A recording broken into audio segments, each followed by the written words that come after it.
From the News Channel 5 Network, this is SportsLine.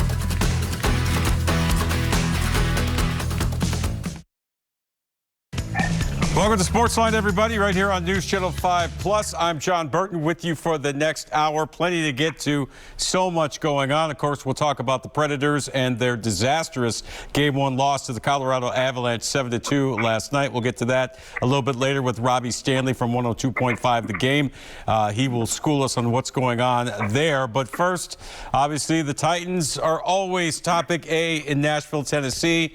A lot going on. Ryan Tannehill spoke yesterday, as did several players, and of course coming off the heels of the NFL draft and, oh, by the way, the A.J. Brown trade as well. Here to help us break it all down, of course, from TitansOnline.com, the senior writer, editor, Nashville's own Jimmy Wyatt, kind enough to join us right off the top here on SportsLine. Jimmy, good evening, my friend. How are you?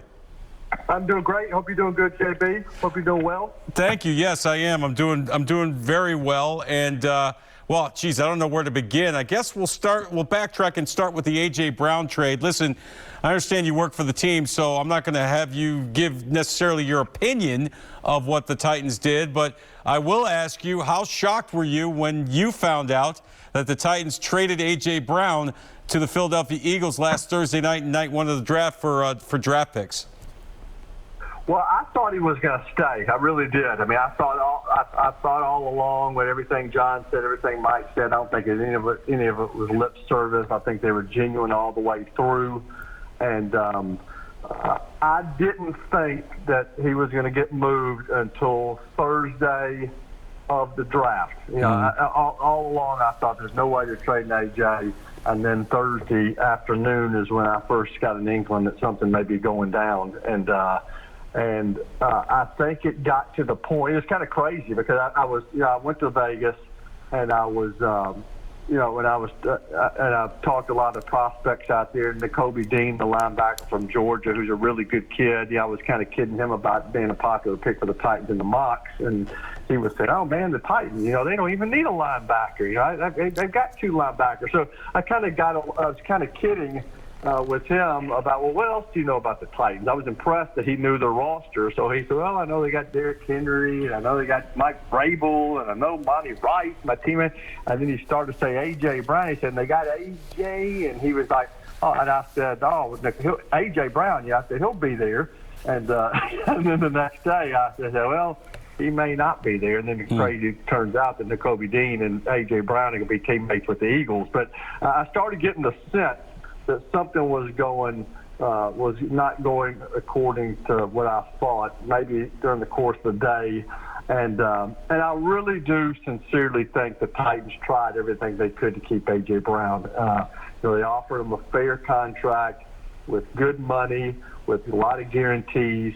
I think A.J., obviously wanted north of what they were going to give him. I personally think his agent probably, was trying to get the best deal he possibly could, and A.J. kind of got caught in the middle of it. And as a result, A.J. ends up moving on to Philly, and the Titans end up having to make the best of the situation. So I hated it because A.J.'s one of my favorite guys that's ever been around here. He's a genuine kid, nice kid, hard-working kid. Everybody loves him. I hadn't heard one person say one bad thing about him. But I just think it got to the point where the Titans were kind of back in the corner. They had no choice with it. And it wasn't because they were cheap. It was because they just couldn't get it done. Yeah, it's pretty amazing still when you think about it that A.J. Brown is no longer a Tennessee Titan. Well, like you said, they made the most of it. They drafted, they moved up to 18 from 26 and drafted Treylin Burks, the wide receiver out of Arkansas, a guy whose comp is actually A.J. Brown by many scouts. Big guy, run after the catch guy, decent speed. I know he didn't run great at the combine, but he seems to have that football speed, if you know what I'm talking about. I had a chance to talk to him, sit him down last Friday when he got to town. I know we all spoke to him at his press conference, but I got some one-on-one time with him.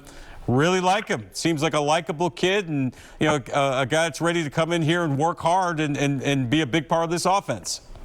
I like him too. Yeah, I was able to kind of spend a little time with him in the locker room as he kind of made the rounds in there before the press conference. And really a nice kid, no-nonsense kid. Another guy who I think's got the right mindset coming in.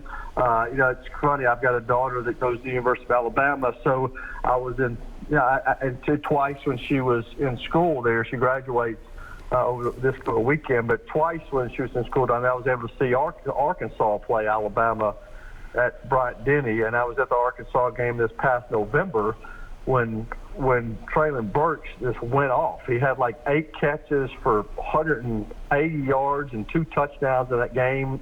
And I remember telling my wife, man, it'd be nice to see the Titans get this guy.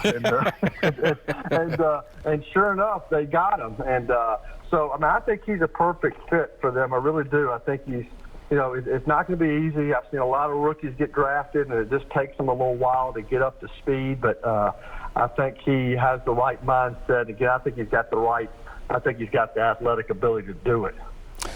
Yeah, I do too. I agree with you, Jimmy. But you look at this Titans offense now. I mean, your top 2 receivers is a rookie that needs to learn the offense and needs to learn how to play the NFL. A free agent or actually a guy you traded for in Robert Woods, who's still coming off a major knee surgery, who, needs to get on the field and learn the offense. And, Nick Westbrook-Akina is a nice story, but, it's that wide receiver room looks an awful lot different now that number 11's gone, no? Yeah, because I thought, when Robert Woods was coming in, he was being signed to complement AJ, and then you sign Austin Hooper, the tight end. You think, okay, well, there's 2 new weapons, and I thought Robert Woods was going to be an upgrade over Julio, who just couldn't stay on the field. And I thought they were already better at tight end with Hooper than they were at any point last year. I didn't have a dynamic player like him. And then all of a sudden, AJ's out of the equation, and that group looks different. I mean, yeah, you've still got question marks at the position. Woods, is coming off the ACL. When's he going to be ready? I mean, I don't think anybody really knows for sure. I think on those you just kind of wait and see how it goes whenever you do come back. But assuming he's healthy, you got Woods, and as you mentioned, Treylin Burks trying to get comfortable as a rookie, and I think Phillips is an intriguing prospect. I think he is a guy who can make an impact early as a rookie, play him in the slot. I do think they got better at time. I think tight end, I think they're better. I still think they're better because of not only the addition of Hooper, but because I think the tight end that they drafted, Chiga Kwanko, is a really athletic tight end, and we'll just have to see how things go from here. I'm not ruling out the possibility that somebody else is coming on board. I've looked at the group of free agents that are still available. Maybe the team does something else. But as it stands right now, yeah, still some question marks at receiver. Yeah, I know. I can't remember, Jimmy, when you were a beat writer for the Titans for the paper. Did you give draft grades? Were you a draft grader? I was a draft. I did mocks, and I made picks for them, but I don't think I ever did post draft grades. And the reason is I'm not going to pretend that I know every one of these guys well enough that I can give a great grade. Like, right. I'm not a Daniel Jeremiah or a Dane Brugler or a Mel Kiper who watches tape of these guys all the time. So, A, I don't want to pretend that I know these guys, get all the way deep into the draft well enough. And then B is I just think draft grades, the day after the draft are just silly, to be honest with you. And, I agree. And this is coming off after me tallying them up for the website yesterday, and there were a lot of A's and B's in there. I mean, you just don't know what a guy's going to do. Like, a lot of people are giving the Titans an A for Malik Willis, and I think that's great. And a lot of that's based on the fact that, this is a guy who some people have projected as the best quarterback and a top 10 first-round pick for sure, and the Titans got him in the 3rd. Yeah, you get graded up for that. But what happens if Malik Willis never pans out? And a couple of years down the road, that's a bad pick. So, and then really they took a flyer on him. So we'll see. I mean, I just think it's hard to. I just think draft grades are silly. I really do. Yeah, I happen to agree. All right, let's talk about Ryan Tannehill. Obviously, a very revealing press conference that he gave yesterday. Really his first time speaking publicly since the playoff loss, since right after the playoff loss to the Bengals. And, it sounds like it's been a rough couple of months for him dealing with the loss and his role in it. A lot of people feel, rightly or wrongly, he was, largely responsible for that loss to Cincinnati at Nissan Stadium. The stuff about him going to therapy and being in a dark place for a while. And, of course, the one thing everybody's talking about is his comment about Malik Willis, saying that it's not his job to mentor him. Jimmy, he's right. It's not his job to mentor him. It's, Malik Willis is going to have an offensive coordinator, a head coach, and a position coach. I agree with what Ryan Tannehill said, but, I think in hindsight, he probably wishes he hadn't said that. Yeah, and I think up until that point, I think he really showed a side of himself during that press conference where he was really vulnerable, very honest, showed maybe how much it bothered him to lose that game, and I think he said everything right. It's not like he's still in a situation where he was rehearsing, hey, I'm trying to win over the fan base here win this press conference by saying all the right things. I think this is genuinely what he was feeling, and I heard he was having a hard time, and the guy got death threats. His wife been having all kinds of negative, nasty stuff said about her on social media posts. That's absolutely ridiculous, Jimmy. Yeah. That is garbage. Whoever's doing that stuff, I can't say what I want to say because these are FCC monitored airwaves. You know what I mean?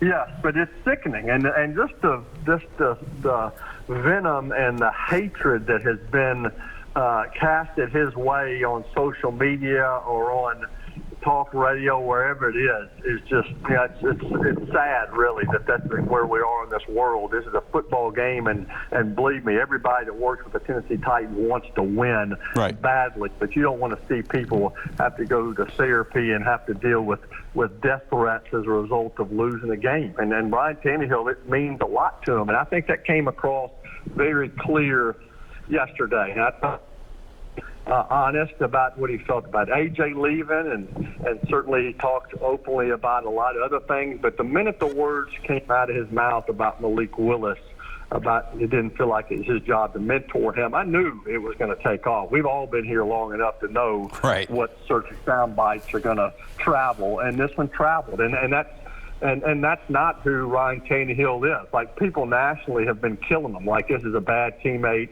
This is somebody who's not going to help Malik Willis or help those around him. I don't believe. I think he said what he said. I don't think that's how he's going to approach things. I think he's going to help Malik Willis, and I think he's going to be a great teammate. But like you said, it's not his job to baby him and to hold his hand. His job is to help the Titans win games and to play better himself. He's got enough pressure on him than to, hey, let me have this side job tutoring the rookie quarterback. I mean, he's going to help him. There's no question about that. But it just wasn't, it doesn't read well. The sound, that clip doesn't sound good, and that's why he's been beaten up so much. And it's unfortunate because, again, I think Ryan Tannehill's a good guy. I think he's a good leader. I think his teammates respect him. And it was just too easy for some people to see that line and then just to kind of go off on him. Well, Jimmy, it's been an interesting offseason for the Tennessee Titans. A lot has happened since that rookie kicker kicked that game-winning field goal for the Cincinnati Bengals and ended the Titans season. I'm sure there's going to be more stuff along the way. As always, man, I appreciate you joining us, and have a great night, and give my best to you and your wonderful family, as always. Will do, JB. I had my 30th wedding anniversary yesterday, so still going over that one. Congratulations, man. That's awesome, man. Good on you. Appreciate that. People hear that and they think, this guy must be old, married for 30 years. I got married back in grade school. Oh, have man. All right, buddy. We'll see you, man. There he goes, Jimmy Wyatt, the great Jimmy Wyatt from TitansOnline.com. Always good to catch up with him. All right, when we come back, we'll switch gears and talk hockey. Robby Stanley from 102.5 The Game will try to help us figure out what the heck went wrong last night for the Preds in Colorado as they lose Game 1 to the Avalanche. Game 2 comes up tomorrow night. Stay with us. SportsLine continues here on News Channel 5+.